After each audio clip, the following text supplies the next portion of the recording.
Ó, agora a gente vai falar pro desespero do Mauro Betti. Não, vamos falar do Fluminense.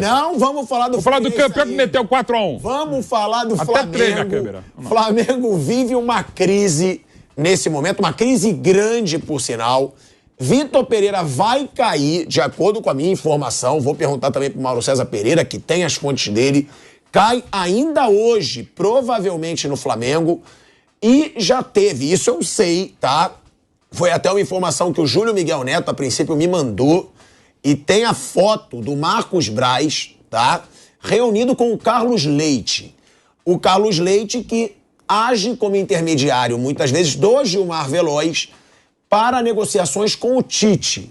Agora, surge também a informação de que o Jorge Jesus, que já tinha essa informação de que o Jorge Jesus não continuaria no Fenerbahçe, e deu aquele burburinho todo na torcida do Flamengo, se poderia voltar. E há, sim, uma autorização para a procura, tá, do Jorge Jesus. O Mauro também ainda tem informações sobre o tempo de contrato que o Jorge Jesus tem com o Fenerbahçe. O Flamengo vive um momento de tensão. E, Mauro, por exemplo, eu defendia a permanência do Vitor Pereira. Defendia. Só que diante de todos os papelões que estão acontecendo, das atuações patéticas que estão acontecendo no Flamengo, eu já mudei. Eu acho, não dá mais. E não acho que não dá mais só pelo treinador. É bom que isso fique claro. Não dá mais pela falta de motivação do time, não dá mais pela apatia do time, que o que eu vejo do Flamengo dentro de campo é triste. É um time que não joga. E é aí que eu comparo com o Palmeiras. Um time sempre motivado, todo mundo dando sangue o tempo inteiro. E no Flamengo parece que a derrota não faz a menor diferença. Ninguém se incomoda de estar levando de 4-0 pro rival. Estamos de volta, hein? De volta à Rádio Jovem Pan para falar da situação do Flamengo. Mauro César Pereira. Vitor Pereira, você também tem informação de que ele cai ainda hoje, provavelmente. E quem é o nome mais forte, na sua opinião? E falar também sobre essa situação, né? Que foi o que eu disse. Eu era a favor da permanência.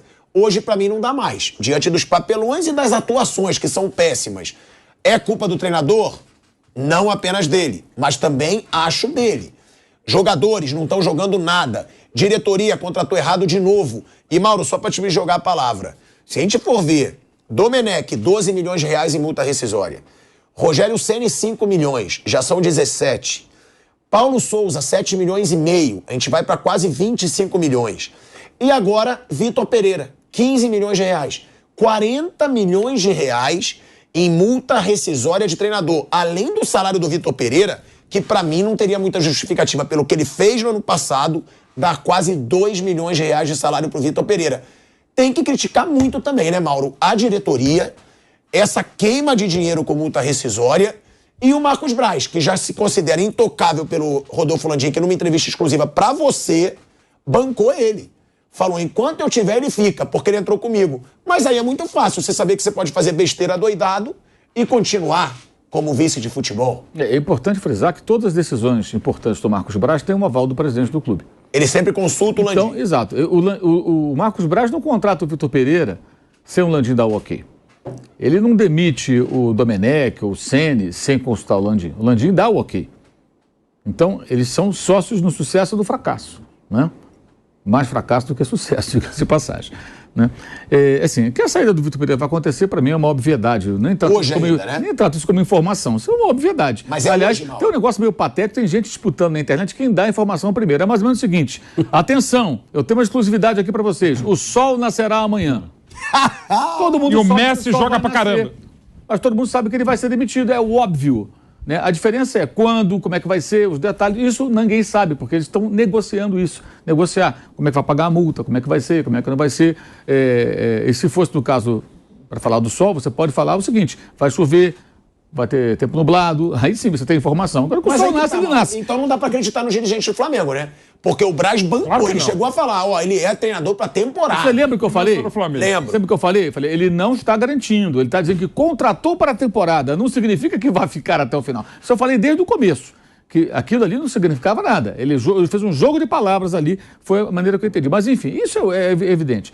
Sobre a responsabilidade do técnico, o técnico sempre tem responsabilidade quando a coisa vai mal, porque ele que escala o time e tudo mais. Agora, eu acho que o torcedor deveria prestar atenção no seguinte: 8 dias antes, a mesma escalação, com exceção do Gabigol no lugar do Matheus França, o mesmo sistema de jogo, 3 zagueiros, o mesmo adversário, Fluminense com algumas mudanças, é verdade, mas é o mesmo Fluminense do Fernando Diniz.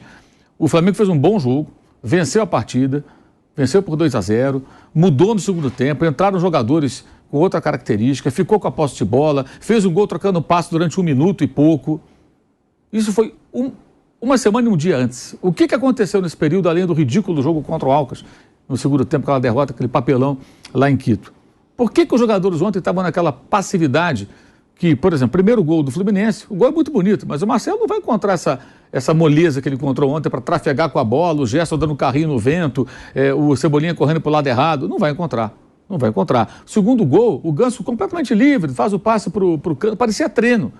Por que os jogadores tiveram esse comportamento? Essa é uma pergunta que eles deveriam responder, mas ontem eles não deram entrevista. Só o técnico deu entrevista. Ninguém passa na zona mista. Os jogadores do Flamengo são preservados, porque a relação dos dirigentes do Flamengo com os jogadores é paternalista. E isso independe do Vitor Pereira. Manda embora, continua tudo como está. Como aconteceu antes com a saída do Domenech, com a saída do Rogério Ceni, com a saída, no caso do Renato Gaúcho, não renovou o contrato, né, não foi demitido, mas saiu, com o Paulo Souza, com o Dorival, com todos os técnicos que passaram pelo clube. Então você percebe que sai o técnico, entra outro, e quem entra, o que acontece no Flamengo? Ele entra para tentar consertar o problema, com o extintor de incêndio nas mãos, apagar o incêndio e resolver. O time do Flamengo, quando foi campeão brasileiro com o Rogério Ceni, ele ganhou ainda mais outras taças, menos importantes, mas ganhou, foram 4 ao todo, o Rogério remendou o time. E o que ele fez ali? Esse é um ponto muito importante, preste atenção no que eu vou dizer. Ele colocou para jogar todo mundo, todos os caciques jogaram. O Arão virou zagueiro, que o Rodrigo Caio estava machucado, o Diego Ribas entrou no meio campo, então ele ganhou o grupo ali. Todo mundo jogou. Então, num breve período, o time cresceu de rendimento e foi campeão brasileiro. O passo seguinte seria o quê? Começar a mexer mais na estrutura da equipe. Você precisa ter outras formas de jogar, você tem que estimular a disputa por posições quando tem um elenco mais farto, você tem que saber jogar de diferentes maneiras, e isso demanda tempo, trabalho e autonomia. Mas como fazer isso se você tem que ficar ali meio que compondo com os jogadores? Isso qualquer técnico, tá? Quando houve uma instabilidade, desfalques, Copa América e tudo, campanha contra o Ceni, ele caiu. Contrataram o Renato, deu certo durante um período ali inicial, que ele herdou o que vinha de bom dos trabalhos anteriores, mas quando vieram os desfalques de novo por conta de seleções, convocações, data FIFA e o Diaba 4, o Renato mostrou total incapacidade, o Flamengo se afundou, não ganhou nada, e teve um papelão parecido com o de ontem, que foi aquela derrota para o Atlético Paranaense do Maracanã, 3-0 o Atlético do Alberto Valentim, com a eliminação da Copa do Brasil. Não fica o Renato, vem o Paulo Souza, para tentar reformular. Atabalhoado no trato com os jogadores, se queimou e tudo mais, mas numa boa, gente, é muita pretensão, muita arrogância. Alguém fala assim, o Paulo Souza não sabe nada de futebol. O cara estava classificando o time para a Copa do Mundo. Aliás, agora ele está treinando um pequeno time na Itália, a Salernitana. O time já escapou, já se afastou da zona de rebaixamento, empatou nesse final de semana com a Inter, há 3 semanas empatou com o Milan, e não está perdendo jogo, não perde há 5 jogos. Alguma qualidade o cara tem. Talvez não seja o técnico do Flamengo, sim para a Salernitana. Pode ser um erro aí, já fez bons trabalhos em times menores que o Flamengo no patamar, proporcionalmente falando. Mas não funcionou. Aí entra o Dorival. O que o Dorival faz? Ele rapidamente, e não é uma crítica, é um elogio, ele faz igual o Rogério, ele compõe com os caras. Põe todo mundo para jogar no primeiro jogo, perde para o Inter. Depois o Diego Ribas. O Diego Alves. E começa a mexer depois no time, mas com jeitinho. E nunca criticava os jogadores. Por quê? Os jogadores fazem do técnico refém. E por que isso? Porque os dirigentes são paternalistas e passam a mão na cabeça do jogador.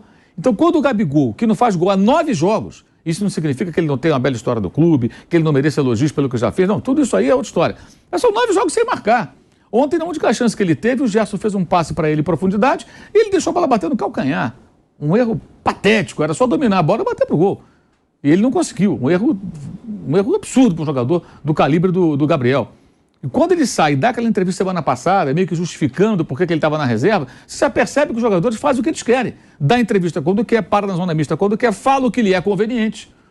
Seja para o bem do grupo ou para o bem próprio.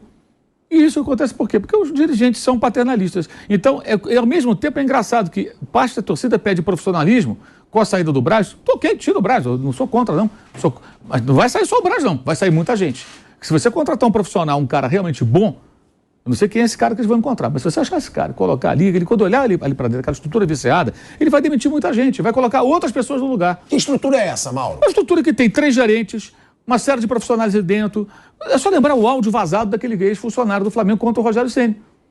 Por que havia tanto incômodo com o Rogério Ceni? Não era dos jogadores. O que será que ele fazia? Será que ele cobrava muito profissionalismo dos caras? Porque o cara é workaholic, né? E eu sempre gosto de lembrar, o Rogério Ceni do Flamengo não é o de São Paulo, não. O do São Paulo fez um trabalho muito questionável. Merecedor de crítica. Mas no Flamengo ele fez um trabalho bom. Ele conseguiu remendar o time. E ele tinha condições de dar passos adiante. Não permitiram. A estrutura devorou o cara. E agora está acontecendo de novo, independentemente dos erros do Vitor Pereira. Então, olhar só para o técnico é um erro que se repete. Já houve com o Domenech, houve com o Rogério, houve com o Paulo Souza, com todo mundo. Até o Dorival apanhou pra caramba em alguns momentos no ano passado. Então sempre se aponta para o técnico. Com isso você livra o dirigente, que continua ali cometendo erros, você livra os jogadores e essa estrutura é viciada de dentro do CT do Flamengo. O Flamengo não tem um ambiente saudável, é tudo muito político.